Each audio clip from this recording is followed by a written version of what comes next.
This man only has 8 minutes left to live, so he speedruns it. And he's stuck in a loop. A man wakes up on a train not understanding what's happening. Am I in a Minute Movies video? Somebody please get me out of here. Nah, it's too late. Shocked, he looks at the woman sitting across. Her name is Christina Warren and she knows him by the name of Sean. But the guy insists he's Captain Coulter Stevens and he operates US Army helicopters in Afghanistan. Bro, just chill and take a deep breath. A daytime snooze always has me feeling crazy. One time I woke up thinking I was a girl and almost gave my roommate a helping hand, until I remembered who I was. Sean takes a deep breath outside the train and finds out he's in Chicago. Well, that's much better than Afghanistan, so maybe you should remain Sean for good. Sean goes to the bathroom and sees a much less attractive guy in the mirror. Oh no, I should have followed that New Year's resolution. Starting the day with beer was a bad idea. He opens his wallet. There's this guy again. Freaking Peter Griffin over here. Christina catches up with Sean and says everything will be okay. And the train explodes. See ya, Sean. It was great knowing you. Coulter wakes up strapped inside a small geodesic dome, again asking too many dumb questions. The woman patiently goes through some memory patterns, so Coulter remembers her name, Miss Goodwin. Oh nice, you're back. Now go back to the train and find out who bombed it. You've got 8 minutes. Something happens, Coulter struggles, and he's back on a train, starting from the same spot he did initially. Freaking Groundhog's Day. And this annoying Christina here again. This time, Sean plays smart and listens instead of talking with a woman, a fast learner. This time, Sean doesn't want to waste his precious time and examines the train. Okay, who can be the bomber? No,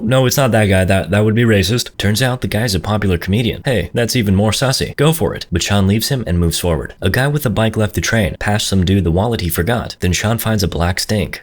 Details. Sure, let's dive into them. Sean goes into the bathroom where all the details matter. He studies the paper can, the trash, the toilet, then goes to the vent. Bingo! Huge bomb right in front of him. Which wire should I pull so this thing doesn't blow off in my face? We'll figure that out later. Sean leaves the bomb and pretends he's a security agent, asking everyone to turn their electronics off. A crypto trader doesn't follow the order. He just opened a long position on Shiba with 100 times leverage. Punched in the face. I know it hurts, but you'll learn from it. Nice job, Sean. But the train still explodes. Coulter wakes up in his animal cage again. Some stressful job he got. At least he found the bomb. Coulter wants a break, so he asks for the manager to come. Plus, he had a long day yesterday, shooting local Afghani tribes for oil. You know, army job. Miss Goodwill breaks the news. He's been sitting in this cage for 2 months now. Wow, that's not a service worth a bonus. Goodwill takes the time to explain that Coulter's now on a mission to locate the bomb maker that destroyed a train headed into Chicago. His mission is to find the bomber, or else there will be another bombing. Coulter recalls another train passing by, so it was a double, and the bomber exploded it with a cell phone call. Good job, soldier. Now back to being bombed.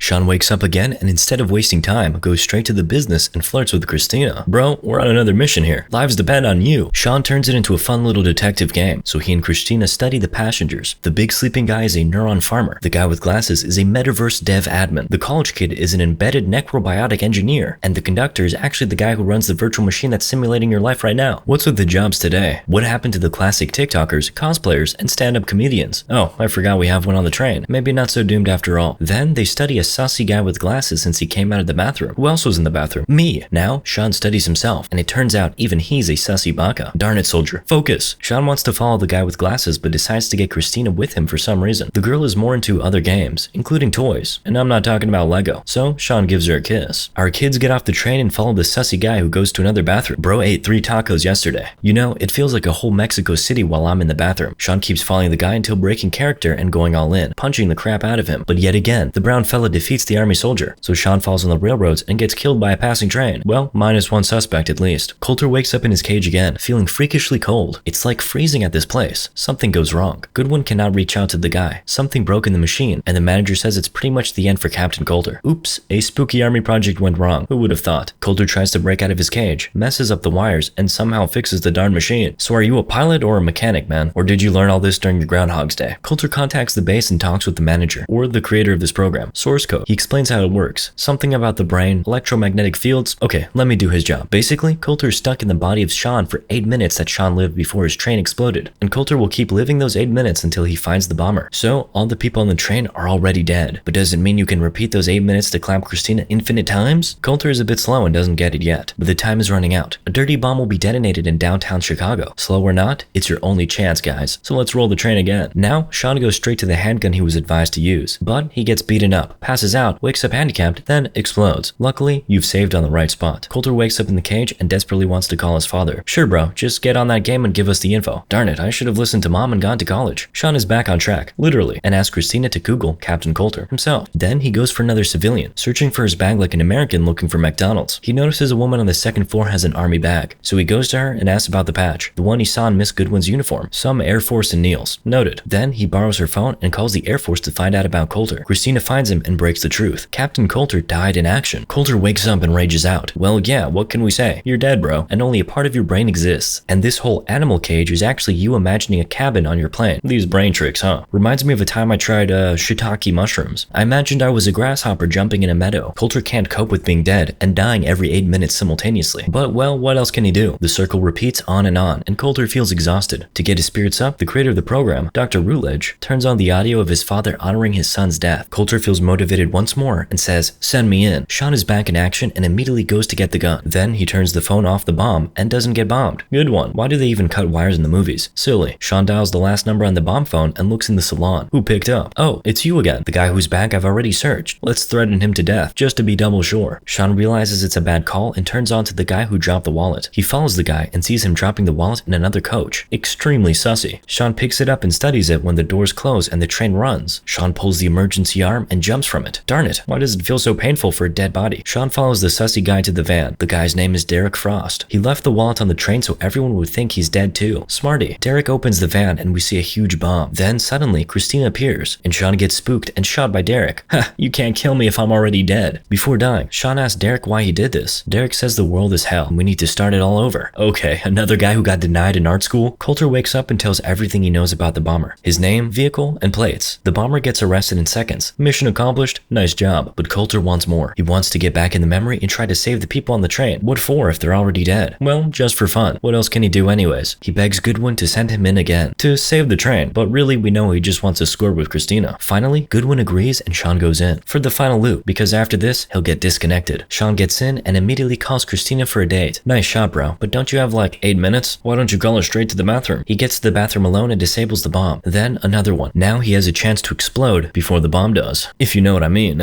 He goes to the salon and steals handcuffs from a controller. Oh yeah. Oh, he handcuffs Derek, telling him it's over. Then calls the cops saying the dirty bomb is parked in a van. Next, he borrows the phone and writes an email to Goodwin, congratulating her on stopping the bad guy. In reality, Dr. Routledge decides it's time to wipe Coulter's memory and asks Goodwin to do it. Let's make him work for us for years. She knows the boy's out there saving the world, so she gives him time to finish the job. And the clapping. Or maybe she got something else on her mind. Meanwhile, Sean calls his dad and says he served with Coulter. He says Coulter is sorry they had a tough talk, and dad says he loved his boy. Then he goes down to enjoy some small talk with Christina and bets all his money that a comedian can make people laugh. The comedian takes the bet and gets the party going. They enjoy some jokes together with all the people on the train, and Sean kisses Christina. And that's how the life of Coulter ends. Goodwin turns off the machine, so Sean, or Coulter, dies, technically. But the movie still rolls. So Sean and Christina go for a walk in Chicago and enjoy the sightseeing. Well, they had to make another 10 minutes of something. In the other reality, Goodwin receives an email where Coulter writes that source code works. So instead of creating 8 minutes of more life, they have created a new alternate reality. I don't know, none of it's making sense anymore. Moral of the story, 8 minutes is all a man needs.